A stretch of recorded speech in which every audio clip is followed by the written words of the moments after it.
Que Dieu bénisse. Lèvons-nous pour la prière.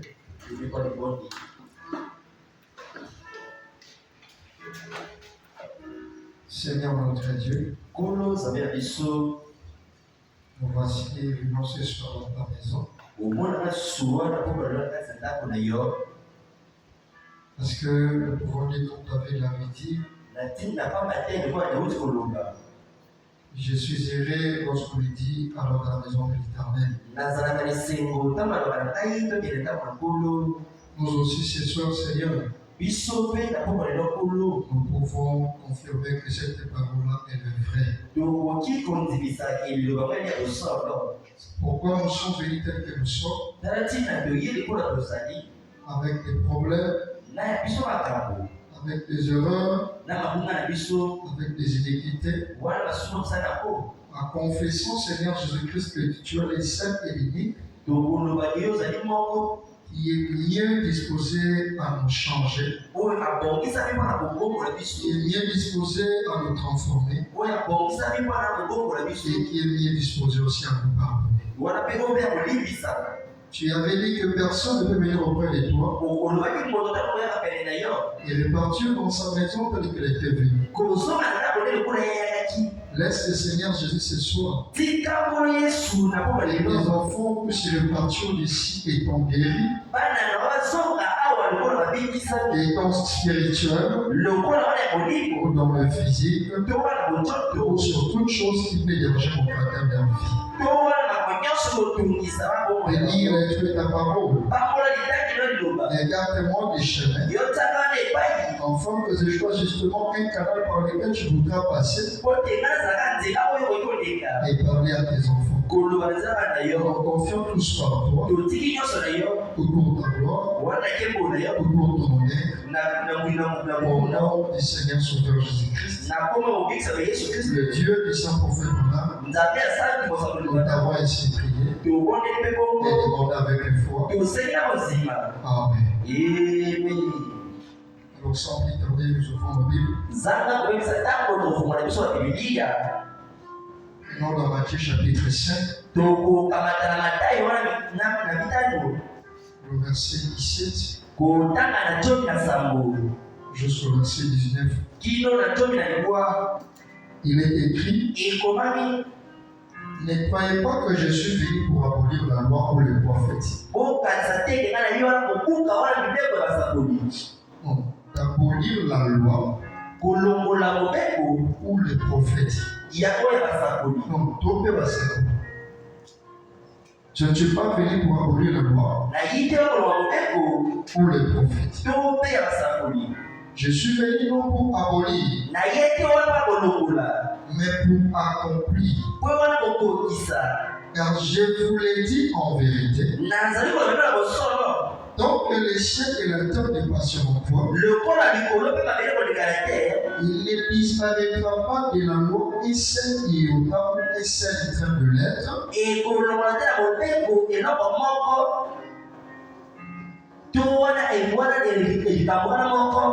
jusqu'à ce que tout soit arrivé. Celui donc qui supprimera l'un de ces plus petits commandements et qui enseignera aux hommes à faire de même sera appelé le plus petit dans le royaume des cieux.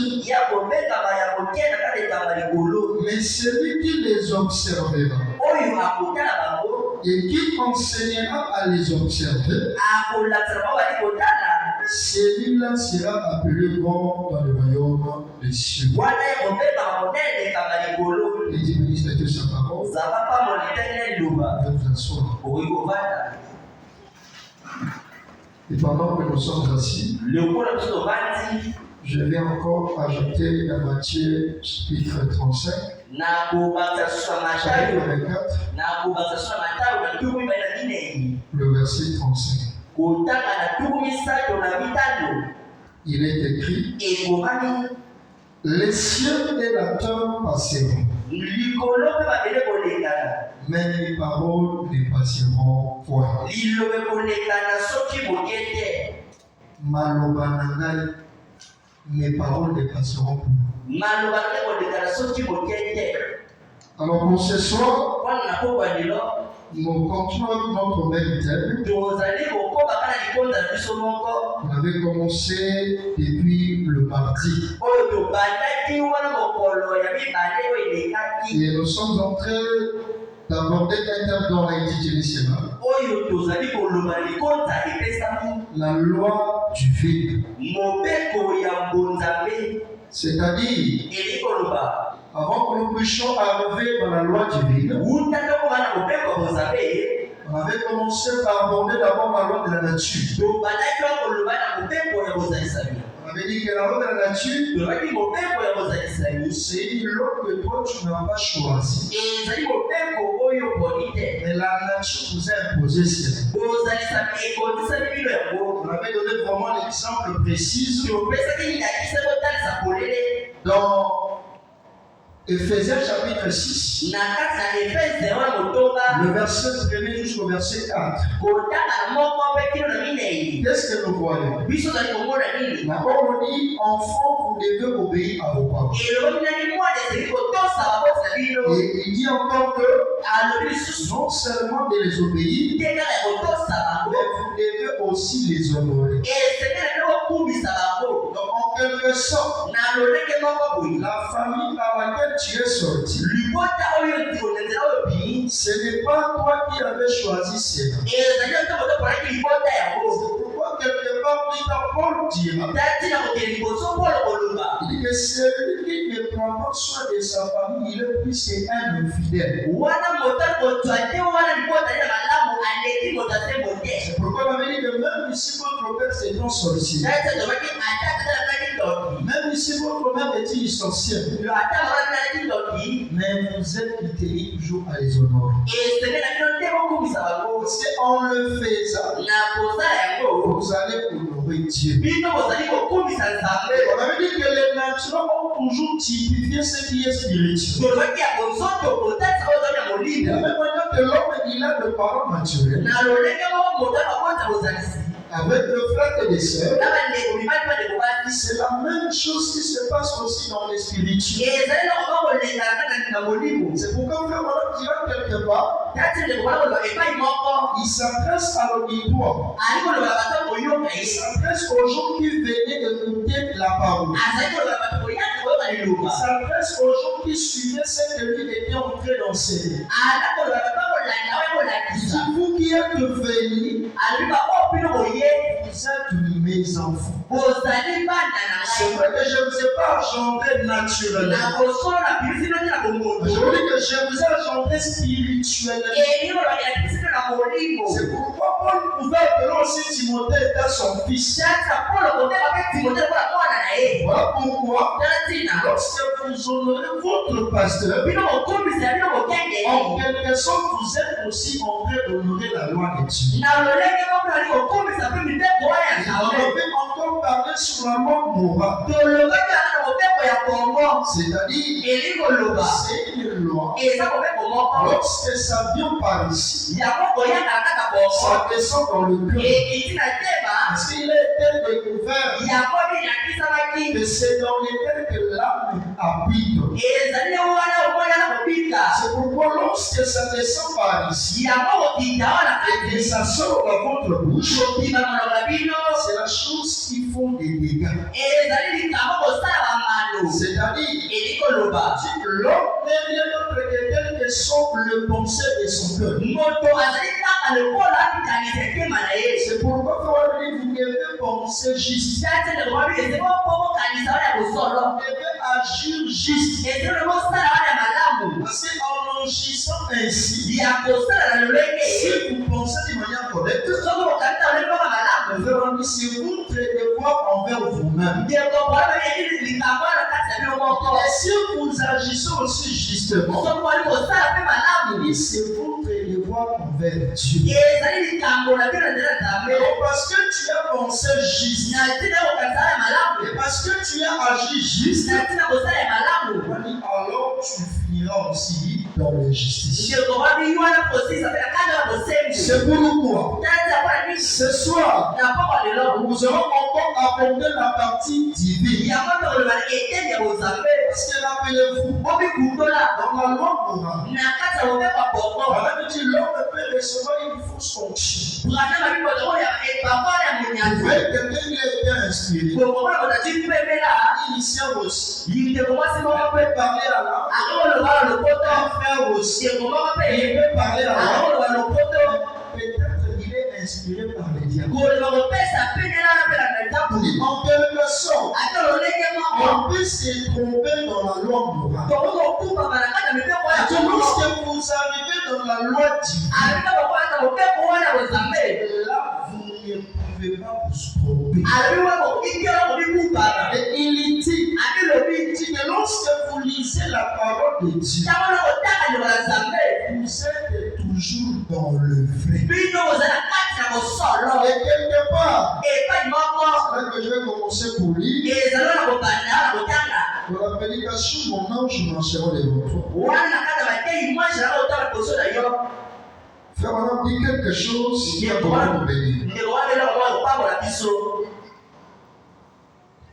Il dit que Dieu, il a donné la capacité. Même aux chrétiens le plus faible, il n'a pas le don de vision, il n'a pas le don de prophétie. Il peut être avec la parole. Je disais, mon ange marchera devant toi. Elle a été prêchée le 16 février 53. Je commence au paragraphe 12 jusqu'au paragraphe 14.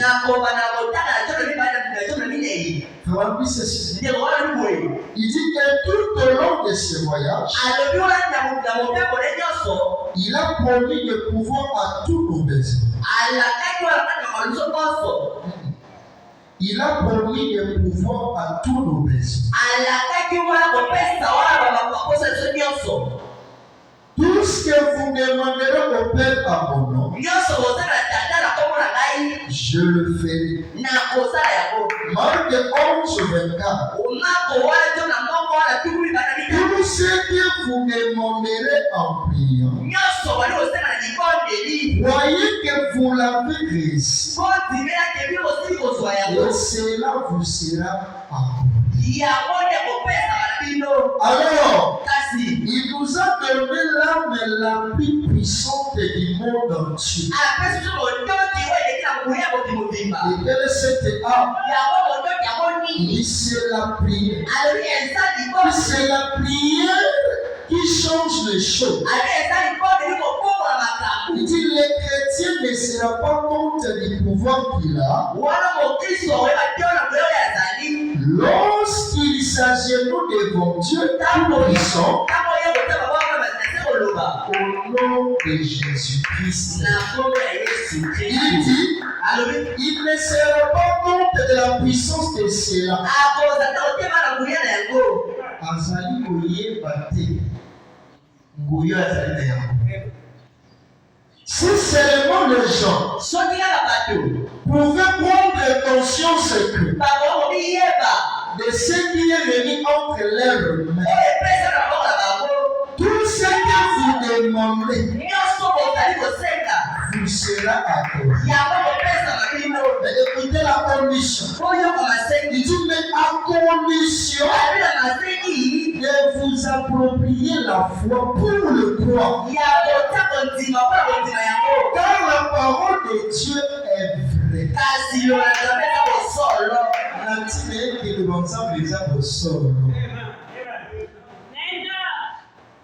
C'est-à-dire Dieu vous dit la parole qu'il vous a donnée est une vérité. Et dans Marc, le chapitre 11, il vous a dit tout ce que vous demanderez en prière, croyez que vous l'avez déjà reçu. La condition ici, c'est de croire. C'est pourquoi quelque part, frère, on va va dire. Il dit la loi divine, la loi de Dieu, c'est un faux. Quelque part, on va lire ça. Il dit la loi divine, la loi de Dieu, c'est un faux. Il continue. Et là, la parole de Dieu vendra son nom n'importe où. À n'importe quel endroit, à n'importe quel moment.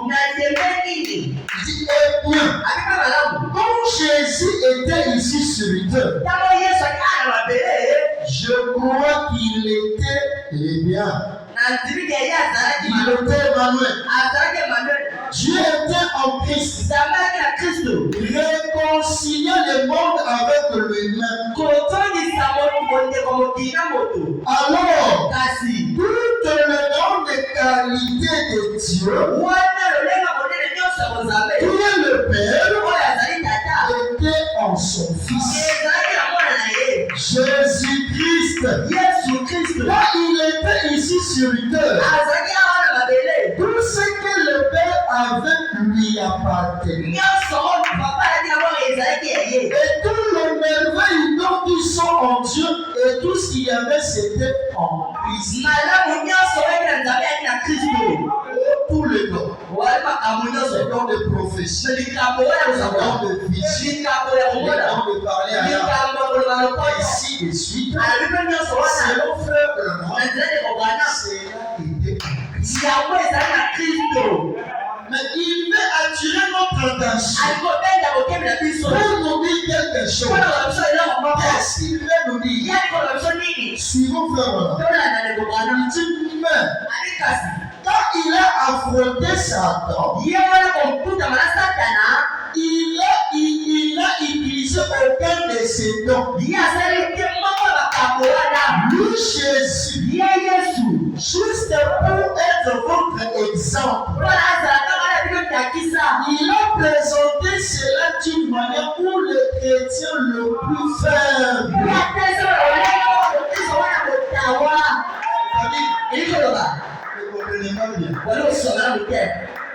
Dans Matthieu chapitre 4, le verset 1 jusqu'au verset 4, lorsque Jésus était baptisé, il est écrit qu'une fois qu'il a quitté les eaux de baptême, il s'était retiré à la montagne pour aller prier. Et là-bas, il devait faire 40 jours et 40 jours en étant de jeûne. Maintenant, lorsqu'il a fini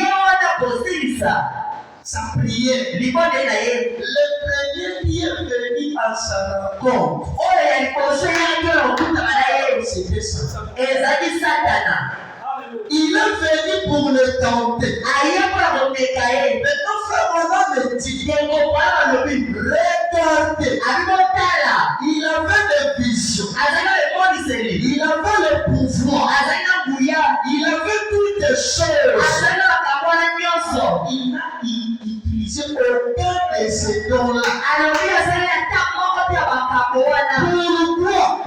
Il devait vous servir comme un exemple. Il dit, quel est cet exemple? De sorte que le plus faible des chrétiens puisse aussi se servir de cela. Se servir de quoi? De la parole.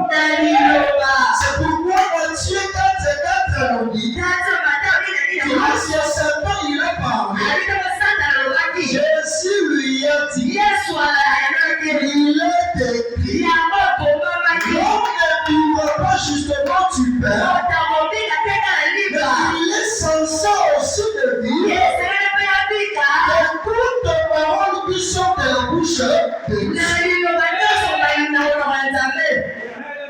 C'est-à-dire, Jésus il a béni Satan.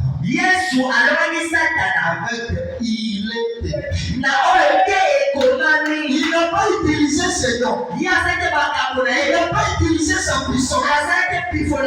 C'est pour vous dire, vous aussi, peu importe la faiblesse, peu importe les conditions, peu importe les problèmes, si vous pouvez montrer qu'il est de Dieu, vous aussi vous sortirez victorieux. C'est pourquoi nous ne combattons pas pour la victoire. Mais nous étions déjà dans la victoire. Pourquoi? Lorsque Jésus avait vaincu Satan avec la parole, nous aussi nous étions en lui. On a vaincu avec lui. C'est pourquoi si lui avait vaincu avec la parole, nous aussi nous avons le même mission de la parole. Nous vaincrons aussi Satan peu importe les conditions. Alors qu'il était dans un état de faiblesse, il avait tellement faim. Le bois de cela, il avait dit ça. Avant de quoi? Là-bas. Avant de quoi? Là-bas. C'est pourquoi frère Branham me dit cette parole vaincra Satan n'importe où, en tout lieu, en tout le temps, quelles que soient les conditions. Retiens quatre choses. N'importe où, en tout lieu, en tout le temps, tout le temps tu es censé vaincre toujours Satan. Et quelles que soient les conditions. C'est pourquoi Jonas, lui aussi, il a vaincu parce qu'il avait regardé à la parole. Regardez. Prenons avec moi de la prédication lâche. Le paragraphe 6 jusqu'au paragraphe 9. Elle a été prêchée le 22 mai 1955. Frère Bissessi, il dit or, il y a trois dimensions dans lesquelles les gens vivent. La première est la dimension humaine. La deuxième est celle de la révélation divine. Et la troisième est celle de vision. Bon, par exemple, la prière. Quand on prie pour quelqu'un dans la dimension humaine, on dit j'espère que tu te rétabliras. Tu vois, je l'espère. Je mets ma foi avec la tienne. J'essaye d'utiliser toute la foi possible. Là, c'est humain. La deuxième est celle de la révélation divine. Il dit quand quelque chose vous est révélé, vous le savez alors. Dans votre cœur, et la chose va arriver. Bien qu'il n'y ait rien d'autre que cette révélation. Il dit et la troisième est celle de vision. Et ça, c'est évidemment, c'est ainsi dit le Seigneur. C'est absolument certain. C'est-à-dire, lorsque nous parlons de la loi divine, selon frère Branham, aussi parler de la dimension de mission. Parce que rappelez-vous, avant que Moïse puisse écrire cette Bible, il a fallu que Dieu puisse révéler à lui les choses. Et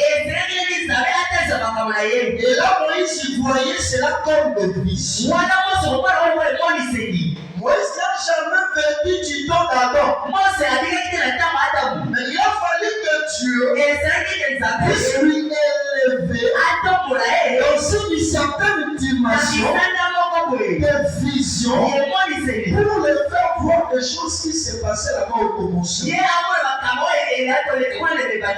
En quelque sorte, cette parole que vous avez aujourd'hui n'est rien d'autre qu'une vision qui a été devenue une réalité. C'est-à-dire, dans cette dimension, rien ne peut pas échouer. Lorsque Dieu révèle quelque chose dans la vision, et pas auprès de n'importe qui, auprès de son prophète, une chose ne peut échouer. Les choses doivent arriver exactement telles que Dieu les a montrées. Retenez de cette parole. Pour la voir, il a fallu que Dieu puisse donner des visions à ses prophètes. Qui ont vu des choses passées, des choses présentes, ils ont vu même des choses futures. C'est mon frère. Dis-moi, qu'est-ce que Dieu il m'a déjà montré et que je vous ai parlé et que sans que cela puisse vous arriver. Il dit, j'ai parcouru le monde. J'ai dit des choses. Mais tout ce que Dieu m'a révélé, cela est arrivé exactement. Pourquoi? Parce que frère, cela arrive exactement comme ce qui s'est passé dans Jean chapitre 5. Qu'est-ce que nous voyons là-bas? Jésus dit, je ne peux rien faire sans que mon Père me révèle quelque chose. C'est pourquoi ce soir, Dieu veut nous amener à comprendre une chose. Quelle est cette chose? Selon frère Branham et selon la Bible, Jésus n'a guéri personne. Jésus n'a guéri personne. Mais c'était la foi des gens dans Jésus. Il les guérissait. C'est pourquoi Jésus pouvait dire, si tu peux croire, tout ce que lui entendait, c'est que les gens devaient croire. C'est pourquoi quelque part, frère, Jésus peut venir ici en chair. Il peut venir vous prêcher. Il peut venir prier pour vous.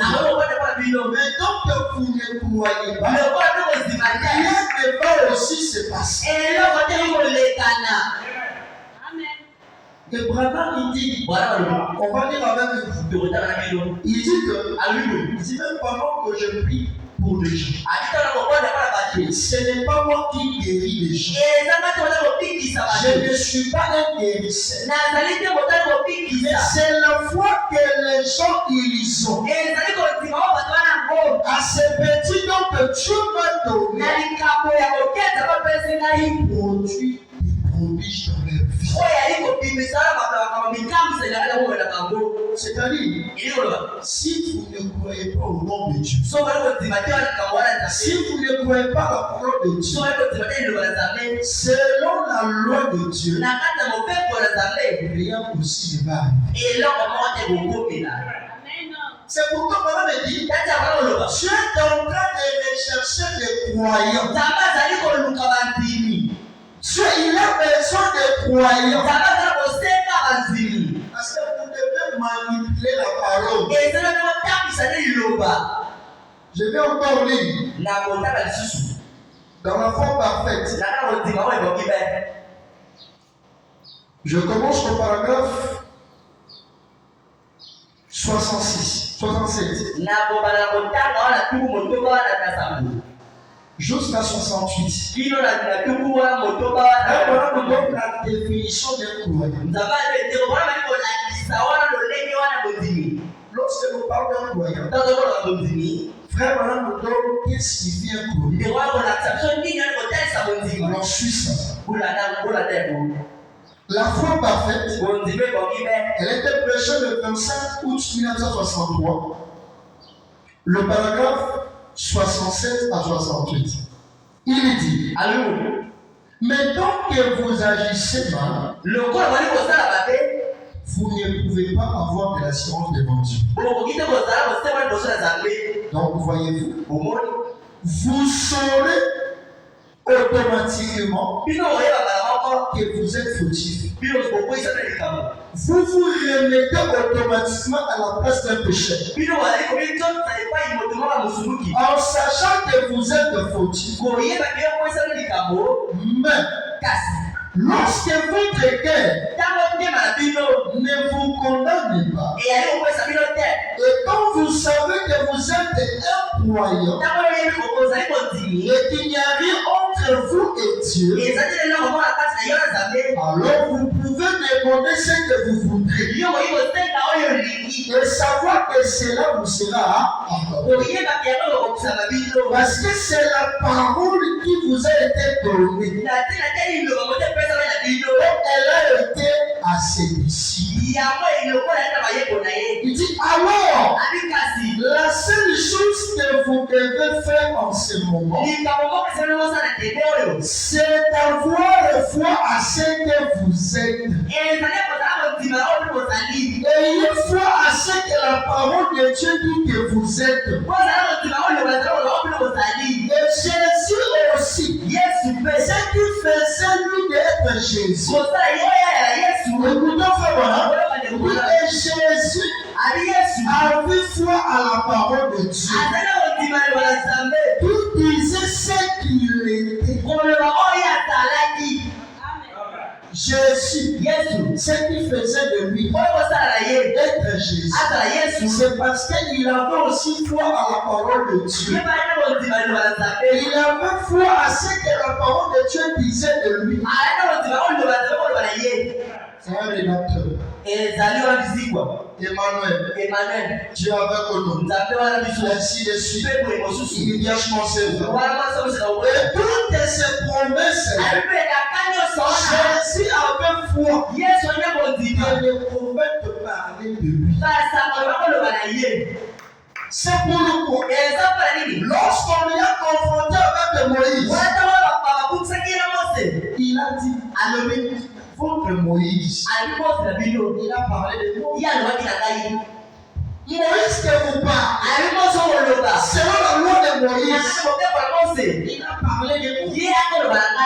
Frère Bernard, il veut nous amener à comprendre ce qui a rendu Jésus d'être Dieu, d'être fort,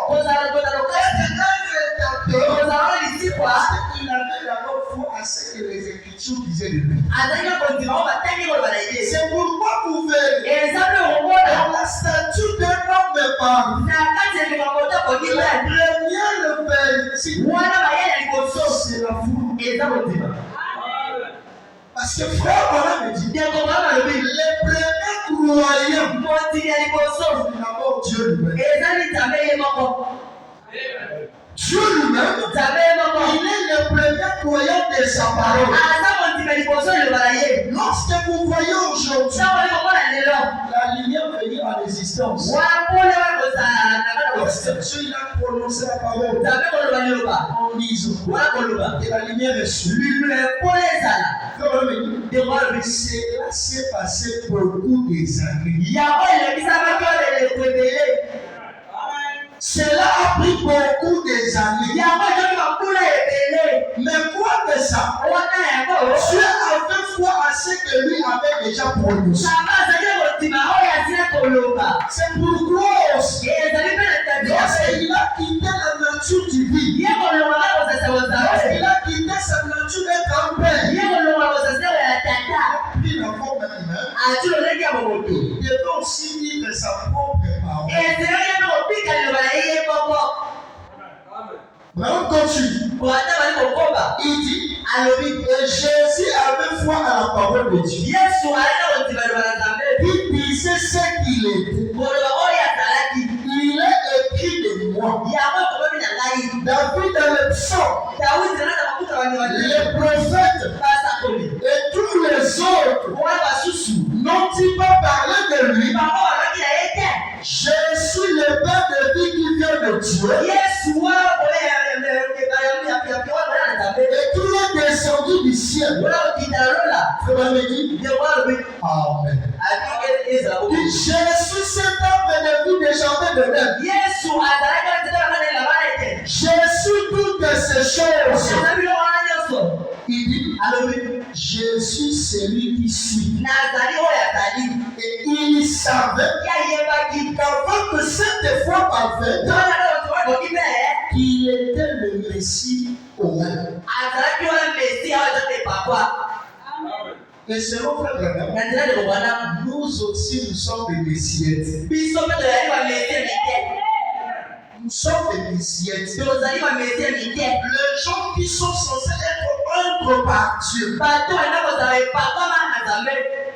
C'est pourquoi Branham veut attirer notre attention.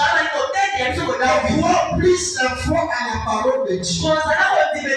Et beaucoup plus à ce que Dieu vous dit que vous êtes. C'est pourquoi je toujours aussi dit. Gloire à Frère Branham, c'est la parole. Gloire à Jésus, c'est la parole. Le délai, ils ont accompli la mission par laquelle les Écritures parlaient d'eux. Maintenant, ça reste à vous d'accomplir aussi la mission et ce que les Écritures disent de vous. Selon Frère Branham, l'épouse doit aussi s'entuber du sol. Selon Frère Branham, parce que le naturel multiplie toujours ce qui est spirituel. Qu'est-ce que vous voyez? Le Fils, dans le naturel, il est censé faire plus que son père. Et Branham dit, la mission de Josué, elle était plus grande que la mission de Moïse. C'est-à-dire, selon la loi de la nature et la loi divine, c'est logique. Josué avait plus de responsabilités plus que Moïse. Il dit pourquoi? Moïse, Dieu le parlait face à face. Lorsque Dieu le parlait, lui ne faisait que crier. Lui ne faisait que crier. Maintenant, le plus grand travail, c'est l'application de la parole de Dieu. C'est pourquoi après le départ de Moïse, Dieu avait suscité Josué afin de porter une mission de se battre, d'amener le peuple, de mettre en pratique tout ce que Moïse a dit. Et selon Frère Branham, Josué avait un grand travail encore plus que Moïse. Il dit non seulement ainsi, il devait aussi amener chaque individu à son héritage. C'est lui qui devait partager le pays. C'est pourquoi aujourd'hui, les Éphésiens doivent aussi sortir le Dieu de Frère Branham de l'histoire. Ce sont les prédicateurs qui sont censés vous mettre à votre héritage. Le pays aujourd'hui, ce n'est pas un pays naturel. Parce qu'il ne n'est pas naturel. Il dit pour Israël, ils ont quitté un pays naturel pour aller dans un autre pays naturel. Mais pour nous, ce n'est pas le cas. Il dit pour nous aujourd'hui, on se fait ce cas. Ils ont la mission. Et nous répétons Moïse pour qu'il puisse nous amener à notre héritage qui est le Saint-Esprit. Nous arrivons au Saint-Esprit. Alors en ce moment-là, vous pouvez vous réjouir à tout ce que Dieu vous dit de la parole de Dieu. C'est pourquoi le premier message de Jésus, c'est la nouvelle naissance. Le frère Manan me dit, laissez faire cet art. Nous avons la mission. Et vous répétez, frère, pour vous amener jusqu'au baptême du Saint-Esprit. Non seulement au baptême du Saint-Esprit, mais que nous puissions aussi vous mettre à votre héritage. Que vous puissiez aller au ciel, bénéficier aussi des privilèges et bénédictions, que ce soit spirituel, que ce soit naturel, que ce soit matériel, et tout ce que la parole de Dieu vous a donné. C'est pourquoi moi je crois. Et je crois fermement que Dieu est vraiment mes parents. Si le Dieu est vraiment il est mort, alors il est un faux Dieu. C'est pourquoi frère Manan pouvait dire, moi je partirai. Mais la colonne de feu, elle restera avec le Christ. Pour faire la gloire. Pour continuer avec la même mission que frère Manan était en train de faire.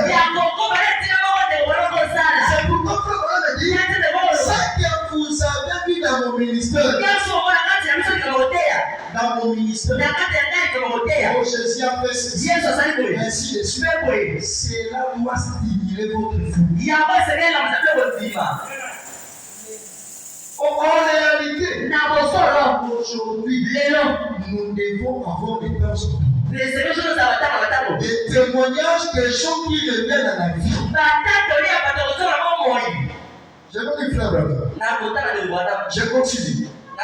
Il dit, Dieu était sur lui. Et il a dit, eh bien, et moi-même, je ne peux rien faire.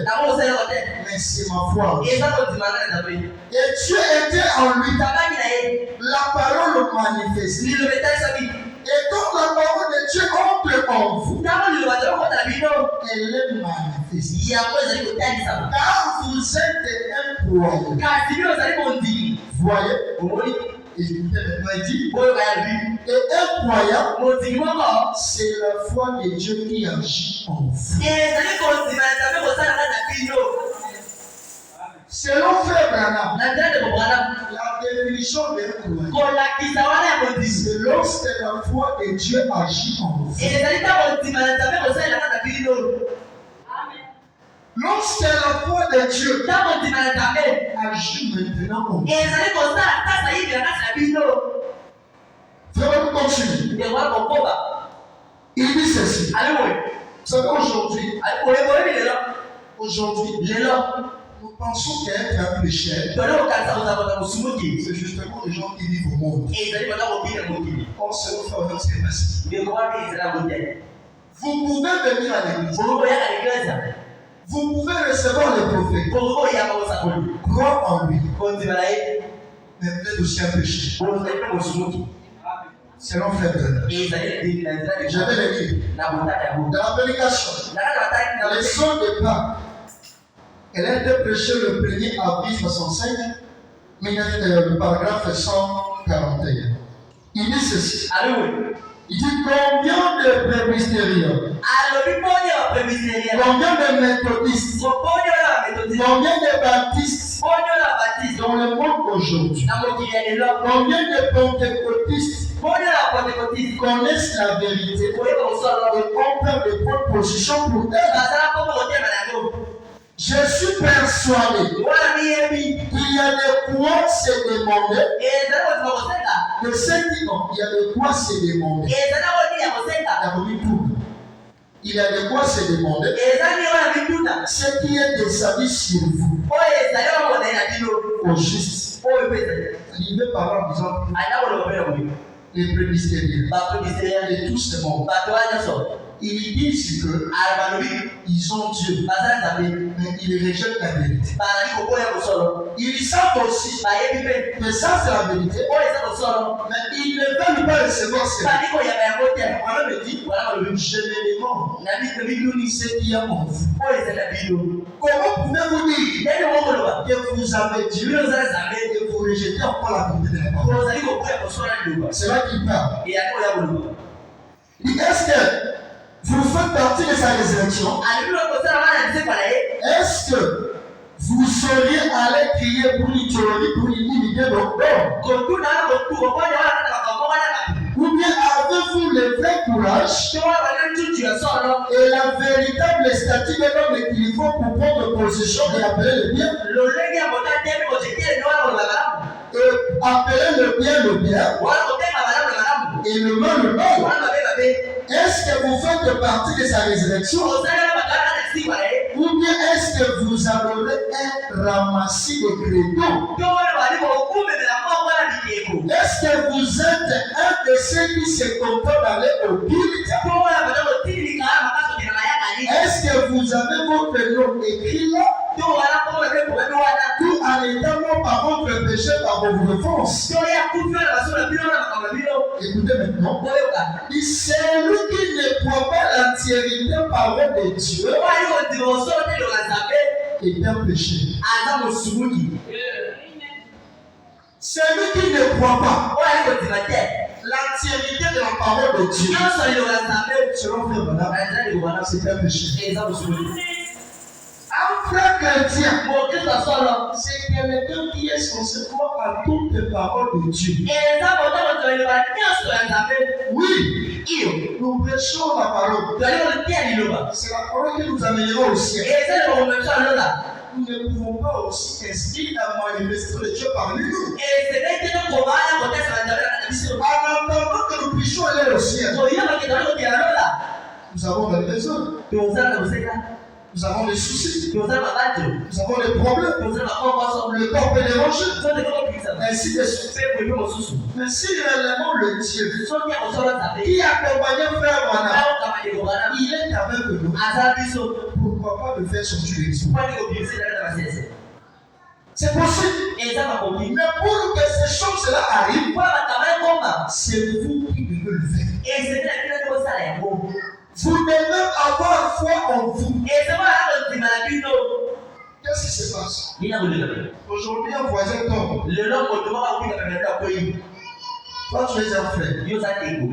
Le frère. Va prier pour la personne. Comment je suis un pasteur? Frère Madame dit, le pouvoir de guérir le malade, cela ne s'est pas justement donné au Père.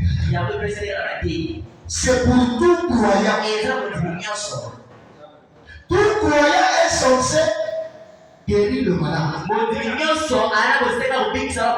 Selon Frère Branham, la guérison, c'est la chose la plus faible que les pères doivent faire.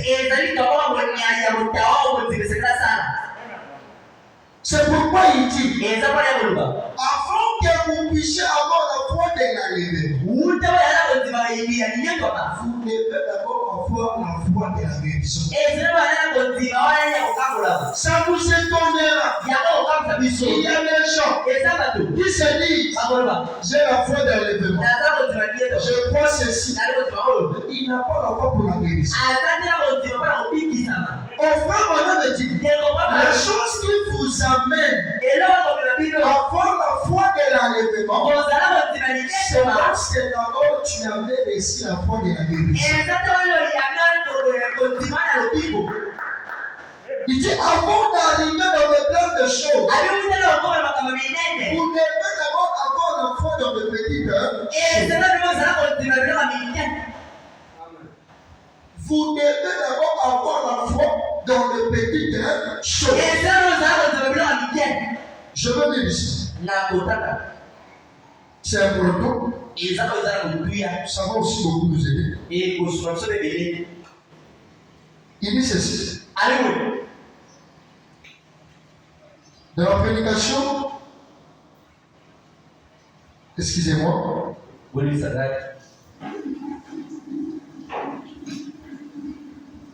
Il dit dans la prédication, bon, je prends d'abord à lire dans la prédication, Dieu a commissionné Moïse. Elle a été prêchée le 3 juin 1953.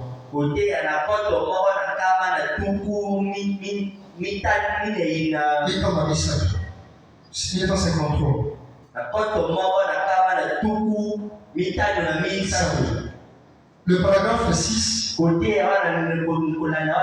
jusqu'au paragraphe 9. Mais je prends l'essentiel. Il dit ceci. Il dit, j'ai une grande foi pour croire qu'un jour, j'ai une grande foi pour croire qu'un jour, avant la venue du Seigneur, nos petits différends seront réglés. Il se peut que Dieu doive laisser le communisme nous pousser à nous unir. Mais il se passera quelque chose qui fera en sorte que nous serons tous des mêmes cœurs, des mêmes corps. Il dit, si nous ne pouvons pas avoir la foi pour la guérison maintenant, comment pourrons-nous avoir la foi de l'enlèvement? Nous devons d'abord avoir la foi pour les petites choses avant d'aller vers les grandes choses. C'est pourquoi ce soir, vous devez savoir la chose que Dieu vous donne pour manifester la foi en vous. C'est d'abord la foi. Mais cette parole, elle est censée être accompagnée par la foi. Parce que selon la loi, je vais dire ça encore, frère me dit, la prédication de la foi, elle était prêchée les 13 août 61. Le paragraphe 26 à 27. Il dit, eh bien, c'est pareil pour la loi de Dieu. Et la loi de Dieu, c'est la foi. Et nous avons la foi ici ce matin. Nous pouvons dire ici ce soir. Pour guérir toute maladie. Pour tout faire. Mais c'est contrôlé par une loi. Et cette loi, c'est la foi. Et la loi de Dieu, c'est la foi. Jésus a dit, tout ce que vous demandez en prière, si vous pouvez croire que vous l'avez reçu, cela vous sera accordé. Voilà. Alors, c'est la foi qui contrôle ça. Et la foi nous est donnée selon le besoin que nous en avons. Il dit, or, Dieu donne à certains d'entre nous une certaine portion de foi, à d'autres une autre portion de foi. Ce n'est pas une grande puissance surnaturelle que vous avez. Parce que quand vous devenez chrétien, vous avez déjà la puissance. Mais vous manquez de foi pour faire agir cette puissance. Alors maintenant, ce matin, quand je peux dire ce soir, quand vous viendrez pour accomplir pour vous, souvenez La Bible a dit ceci. Ceci est vrai. Jacques chapitre 4, verset 14. S'il y a parmi vous des malades, ils appellent les anciens de l'église. Et les anciens lui donnent d'huile. Et qu'il prie pour eux. Frère, on lui dit, la prière de la foi sauvera les malades. Et Dieu le relèvera. C'est une promesse. C'est une promesse. Si vous y croyez, donc, voyez-vous, la guérison est donnée sur une base individuelle. C'est pas que c'est juste pour les pasteurs, mais c'est aussi pour les laïcs. C'est pour tout le monde. C'est pourquoi frère, les magiciens, le féticheur, il ne guérit pas. Qu'est-ce qui se passe? C'est la foi des gens qui ont dit, allons voir ce féticheur qui guérit ces gens-là. Vous n'avez pas bien compris. Lorsque quelqu'un est souffrant, c'est l'autre frère. Dieu va opérer sur lui les trois choses. La première des choses, Dieu est censé utiliser la foi de celui qui est souffrant. Si celui qui est souffrant, il n'a pas la foi, Dieu peut utiliser la foi de son prochain. C'est-à-dire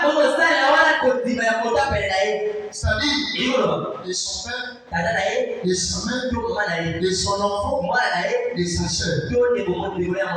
Parce que supposons, ton frère est devenu dans un état critique. Il ne peut pas parler. Il faudra maintenant que la famille se décide. Et qu'est-ce qui se passe? Vous verrez que l'on sortira. Moi je crois que si on peut lui amener auprès des sens de t-shirt, il va être heureux. Et Branham dit, la troisième des choses, Dieu il est censé utiliser la foi de celui qui prie pour les malades. D'abord la foi de celui qui est malade. S'il n'a pas la foi, je peux utiliser la foi de son père, de sa mère, de sa soeur, et son prochain ainsi de suite. Ou troisième, la foi de celui qui prie pour lui. C'est-à-dire, aujourd'hui, selon frère Branham, on n'a pas besoin de venir prier pour vous pour être guéri. Il dit vous-même, vous devez créer votre propre guérison. Vous avez suffisamment de foi. Il dit regardez la part en père Félix. Il dit cette femme, elle a utilisé sa propre foi. Elle n'a pas eu besoin de la foi de Jésus. Elle a utilisé sa propre foi. Et frère Branham aussi, il dit la chose qui m'a fait de plus. Parce que lorsque je disais ainsi de suite, c'est parce que les gens utilisent les dons que Dieu a mis en moi. Les gens eux-mêmes, ils se créent des guérisons. Les gens eux-mêmes, ils se créent des prodiges.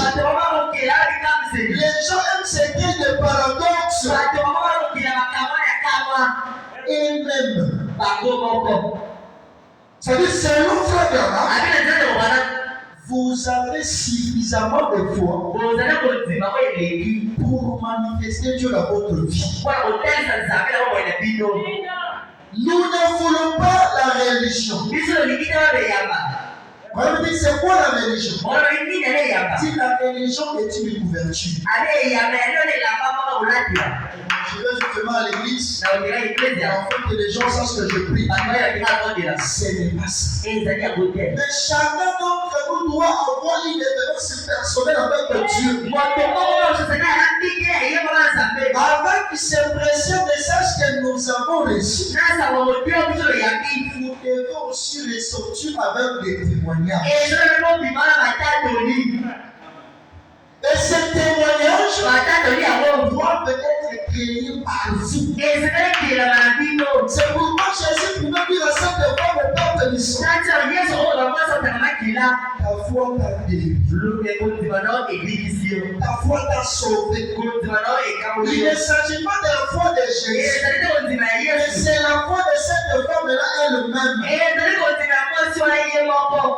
Mais toi aussi ce soir, tu peux aussi avoir un problème. Tu te poses tant de questions. Mais Dieu a voulu que ce soir, vous puissiez écouter ces choses. Quelles sont ces choses? Vous aussi, vous pouvez manifester Dieu dans votre vie. Nous avons le pouvoir pour guérir les malades. Il dit nous avons le pouvoir pour ressusciter les morts. Les morts doivent revenir à la vie. Et c'est vous qui devez le faire. Moi, je n'accepte pas un Dieu historique. Oui, les choses j'arrive de Seigneur bon. As-tu été Seigneur bon? Je veux aussi avoir mes témoignages en moi. Je veux aussi expérimenter Dieu. Chacun doit expérimenter Dieu. C'est le temps de manifester Dieu. Dieu vous a donné cette chose. Il est la parole. Exactement que vous traitez de faiblesse, vous pouvez toujours vaincre le diable. Mais vous devez croire ces choses. Vous devez croire ces choses. Vous devez croire à ce que la parole de Dieu dise de vous. J'ai toujours posé les gens avec la question. Jésus dit, lorsque quelqu'un dit, les choses anciennes sont passées. Et Dieu, il est censé commencer avec lui les choses nouvelles. Je vous pose la question pour vous énerver. Depuis que vous avez pris, quelles sont les choses aussi nouvelles que vous aussi pouvez aussi dire? Moi, en tout cas, depuis que j'ai pris le message, j'ai aussi avec moi les choses nouvelles. Les choses passées sont passées. Et Dieu, du jour au jour, il est en train de faire avec moi des choses nouvelles. Elles sont. C'est quoi? Vous devez les avoir. Est-ce que selon la parole de Dieu, chacun doit avoir des choses nouvelles? Des choses nouvelles. Je ne vais pas vous approcher. Frère, on me dit, dans la même prédication, la foi, le paragraphe 20 jusqu'à 24, il dit, vous avez une seule chose à faire pour être juste. C'est quoi, frère? C'est d'avoir la foi en Dieu. Il dit, vous avez une seule chose à faire. Quelle est cette chose? C'est la foi en qui? Il dit, c'est par la foi que vous êtes sauvés. C'est par la foi que vous êtes guéris. C'est par la foi que vous recevez tout ce que vous avez. Vous avez le mariage, vous avez les enfants, vous avez le travail, vous avez la vie, tout ce que vous avez, c'est par la foi. Et Et tout ce que vous aurez, c'est par la foi. C'est parce que la loi qui vit, c'est la foi. C'est la foi. Tout commence par la foi. C'est pourquoi vous verrez dans les plaies. Dieu nous dit, sans la foi, il est si difficile à un homme d'être agréable à Dieu. Et recevoir quelque chose de venant de Dieu. Vous devez avoir la foi. C'est la base de toutes les choses. C'est une loi. Si vous êtes en vie, c'est parce que c'est grâce à une vie. Et là aussi, c'est votre foi. Mais au même moment, c'est aussi la foi de Dieu qui agit en vous. Si tu vis, c'est pas parce que moi je le vis. Des fois, il y a des gens, si vous les posez la question, vous aimeriez voir cette sœur-là, voir ce frère-là, être en vie. Comme on avait dit, d'autres les font tuer. On ne veut pas d'eux. Nous voulons le voir mourir. Selon notre personne, vous ne devez pas vivre. Mais c'est la foi de Dieu qui vous donne une vie. Et où est-ce que cette foi va se manifester? En vous. C'est pourquoi on dit ici, vous avez initié une chose à faire pour être juste. Et c'est d'avoir la foi en Dieu. Car c'est par la foi que vous êtes sauvés. C'est par la foi que vous êtes guéris. C'est par la foi que vous recevez tout ce que vous avez. Croyez, c'est par la foi que vous le croyez. Alors, croyez au Seigneur Jésus-Christ. Et toi et ta famille, vous serez sauvés. Maintenant, il a interprété cette écriture. Lorsqu'on dit que une fois que vous croyez, et vous ne serez pas sauvés vous seuls, mais vous serez sauvés et votre vie. Vous devez avoir la même foi que vous avez pour vous-même. Vous devez aussi l'appliquer pour votre famille. En d'autres termes, votre famille, vous devez les pousser à croire à votre Dieu. Et comment ils vont croire? Par la manière dont lequel toi tu manifestes Dieu dans votre vie. En réalité, c'est nos frères. Dieu nous a créés pour être des hommes mystiques. On ne peut pas être justement des hommes ordinaires.